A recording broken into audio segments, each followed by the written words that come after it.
Hello people, this is Kaushik and here I am. The very important and very interesting video today. भाई last video हमने बात की थी कि हम इंग्लिश प्रिपरेशन कैसे करनी है, कि बोर्ड्स नजदीक आ रहे हैं बट इंग्लिश प्रिपरेशन भी साथ साथ करनी जरूरी है और वो कैसे करनी है।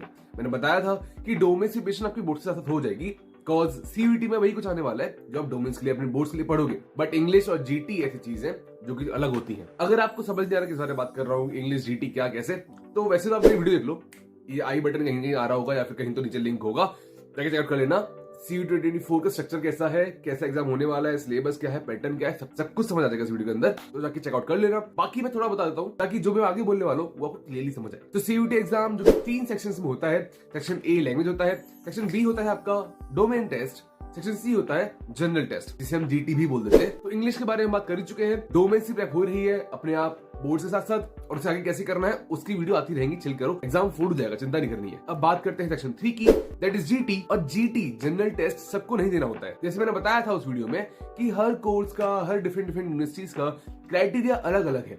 सब एग्जाम में अलग अलग डोमेन्स, अलग अलग लैंग्वेजेस और GT को प्रेफर करते हैं या नहीं करते हैं। It all depends on the course and the university you are choosing to go in. For example DU से बीकॉम ऑनर्स करना है तो बीकॉम ऑनर्स क्राइटेरिया क्या है, 3 डोमेन और 1 लैंग्वेज, और उस 3 डोमेन में से एक अकाउंट्स या मैथ होना मस्ट। GT नहीं आया आपको, अगर बीकॉम ऑनर्स करना है तो आपको GT के टेस्ट देने की भी जरूरत नहीं है, उसके मार्क्स तो मैटर करेंगे ही नहीं अगर आप दे भी देते हो तो। बाकी बात करें BBA की, BMS की, BBE की इन DU, वहां आपको GT के मार्क्स रिक्वायर्ड हैं, तो जनरल टेस्ट देना पड़ेगा और उसके मार्क्स काउंट भी होंगे। वहीं बात करता हूं बीकॉम फ्रॉम BHU, वहां GT रिक्वायर्ड है, वहां GT के मार्क्स काउंट होते हैं फॉर बीकॉम एज वेल। तो GT प्रेप शुरू करने से पहले ये देख लेना कि जो यूनिवर्सिटी और कोर्स आप चूज कर रहे हो उसका क्राइटेरिया क्या है। तो अब हमने समझ लिया कि GT प्रिपरेशन करनी भी है कि नहीं करनी, GT एग्जाम देना भी है कि नहीं देना। और अगर एग्जाम्पल अगर आप टारगेट कर रहे हो कि DU नॉर्थ कैंपस आना है आपको for BCom honours BCom, but आपको बैकअप लेना है BHU को भी, तो आई वुड से DU में रिक्वायर्ड नहीं GT, but then to GT दे दो ताकि और यूनिवर्सिटीज जो है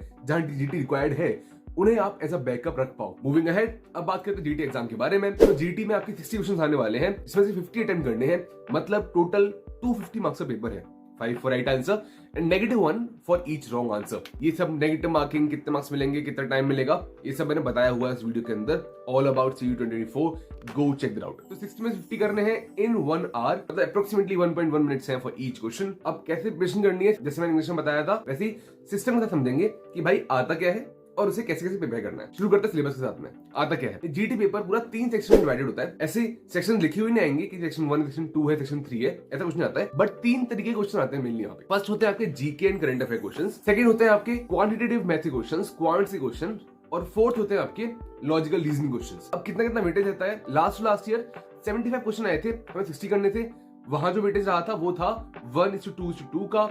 सिमिलर वेटेज रहा था लास्ट ईयर भी इन ईयर 2023, यहाँ पे 60 क्वेश्चन का वेटेज 1:2:2 में तकरीबन डिवाइडेड था। तो आप मान सकते हो कि 60 में तकरीबन 12 क्वेश्चन अभी करंट अफेयर्स और GK से आने वाले हैं, वहीं 24 क्वेश्चन क्वांट से आने वाले हैं और 24 क्वेश्चन आपके लॉजिकल रीजनिंग से आने वाले हैं। अब प्रिपरेशन करनी कैसी है, फर्स्टली आपको बहुत क्लियर कर देता हूँ, ये पेपर बहुत ईजी होता है, जिससे अगर आपने हवा बनाई हो।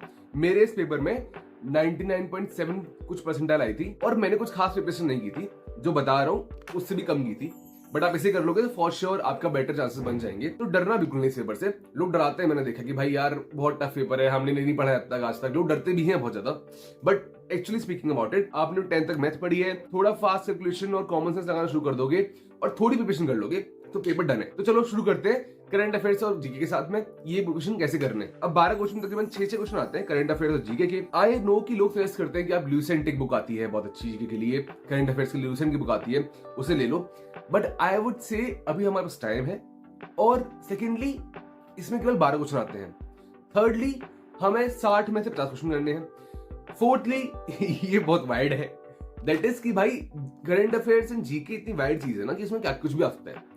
हालांकि जो मैंने पैटर्न स्टडी किया है, GK का पैटर्न बहुत सिमिलर सा है, दैट इज उसमें एक क्वेश्चन केमिस्ट्री का आएगा, एक क्वेश्चन आपका फिजिक्स का आएगा, एक क्वेश्चन बायो का भी आता है, एक क्वेश्चन ज्योग्राफी पे आता है, एक स्पोर्ट्स पे आता है, एक बुक्स एंड ऑथर्स पे आता है, एक क्वेश्चन मैथोलॉजी से आता है, हिंदू या बुद्धिस्ट मैथोलॉजी से, एक क्वेश्चन हिस्ट्री से भी आता है।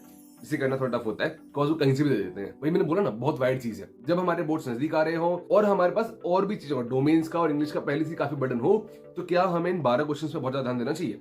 आई वुड से देना चाहिए, ऐसा नहीं बोल रहा बिल्कुल मत दो, बट इतना नहीं देना चाहिए कि आप ल्यूसेंट वगैरह पढ़ना शुरू कर दो। ना तो इतना टफी पेपर है कि आप नहीं कर पाओगे, ना ही ये इतना वेटेज लगता है। आपको 60 से 50 क्वेश्चन करने, आप 10 क्वेश्चन छोड़ सकते हो। और आई एम पर्टिकुलरली श्योर कि आप कुछ पढ़ के नहीं जाओगे ना, तो भी इसमें से कुछ क्वेश्चन निकाल लो। तो मैं बताता हूँ कैसे करना है। आपको पकड़ना है एक एसएससी के लिए पढ़ाने वाले चैनल को। जैसे फॉर एग्जाम्पल IQ करके चैनल है एक, और भी बहुत सारे एसएससी टीचर्स हैं, एसएससी यूपीएससी टीचर्स हैं जो कि करंट अफेयर्स कराते हैं।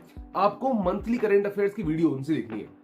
कितने महीने पहले तक? एग्जाम से 6 महीने पहले तक। दूसरा काम फॉर आपका जीके के लिए, भाई जीके के लिए ना कोई बुक को क्लिक खरीदोगे, I would recommend not to do that. तो जीके का हम करेंगे तकरीबन एंड की साइड में। करना कैसे है उसके लिए भी मैं कोई यूट्यूब चैनल बताऊंगा जो कि आप, क्योंकि जीके याद करनी चीज है, अपने बोर्ड एग्जाम के बाद उन वीडियो से देखना शुरू करना, जिससे कि आपका एग्जाम नजदीक होगा, आपको याद रहेंगी चीजें। तो करंट अफेयर तो जीके सॉर्ट हो जाएगा, चिल करो उसको लेकर।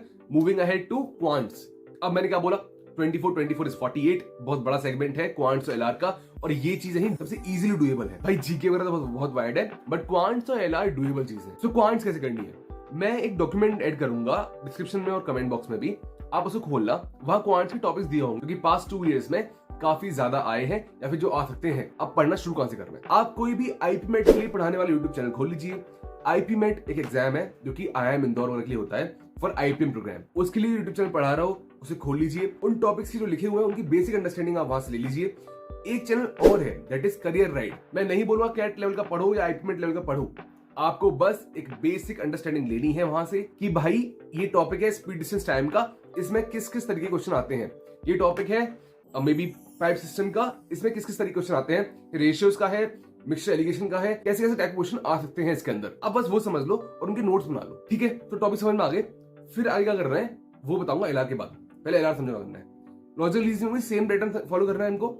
टॉपिक उठाओ, करियर राइड एक चैनल है, उस पर जाओ, उस टॉपिक की अंडरस्टैंडिंग लो कि क्वेश्चन करते कैसे, नोट्स वगैरह बनाए टॉपिक वाइज स्टडी करने के लिए। बाद में फिर करना है आपको मॉक सॉल्व, पास्ट के पेपर उठा लो, मॉक्स उठा लो फॉर जीट, और हम भी बोर्ड से मॉक्स निकालने वाले हैं, वो उठा लेना चाहो तो अपनी प्रिपरेशन खत्म कर लो, नोट्स बना लो, उसके बाद मॉक्स उठाओ और लगाना शुरू करो questions.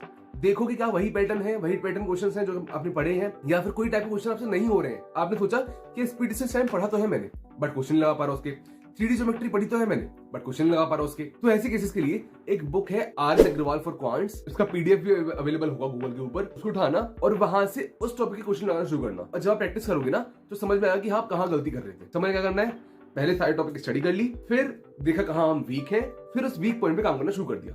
Same for logical reasoning, same for quants. मैं बहुत क्लियर कर देता हूँ, आपने अगर ये कर लिया ना तो एक क्वेश्चन आपके हाथ से नहीं जाएगा, एक क्वेश्चन चला जाएगा। बिकॉज आपको जो प्रिपरेशन बता रहा हूं मैं, इसमें क्वेश्चन कुछ बहुत ईजी आते हैं।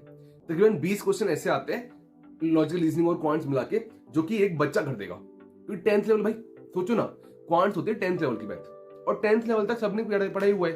10th लेवल की भी हार्ड मैथ नहीं होती है, उसमें बहुत सारी अर्थमेटिक होती है, आपके ये रेशियोज वगैरह होते हैं, मिक्सचर एलिगेशंस होते हैं, जो कि बहुत इजी टू डू हैं। तो बस जो बताया जा रहा है फोकस करो, चिल करो, बोर्ड प्रिपरेशन करते रहना। मैं लास्ट वीडियो में बोल रहा था, बोर्ड प्रिपरेशन टाइम निकाल के ये मत करना। बोर्ड्स बहुत जरूरी है। क्यों जरूरी है? डोमेन्स प्रिपरेशन क्योंकि हमारे लिए बहुत जरूरी है। डोमेन्स एक बड़ा वेटेज रखते हैं फॉर प्रिपरेशन। इंग्लिश भी करनी साथ में और ये भी करना है, टाइम मैनेज हो जाएगा जब आपको पता होता है कि करना क्या है, बता दिए करना क्या है, फिर काम होना इजी होता है। तो ऐसे बस घूमना नहीं कि भाई क्या करूं क्या करूं क्या करूं, जो बताया गया वैसे करना शुरू करो एंड चीजें बनने लगेंगी, बिलीव मी। तो बस कैसे चली बोर्ड प्रिपरेशन बता दो नीचे, कोई और डाउट है बता दो नीचे कमेंट में, and till that do subscribe.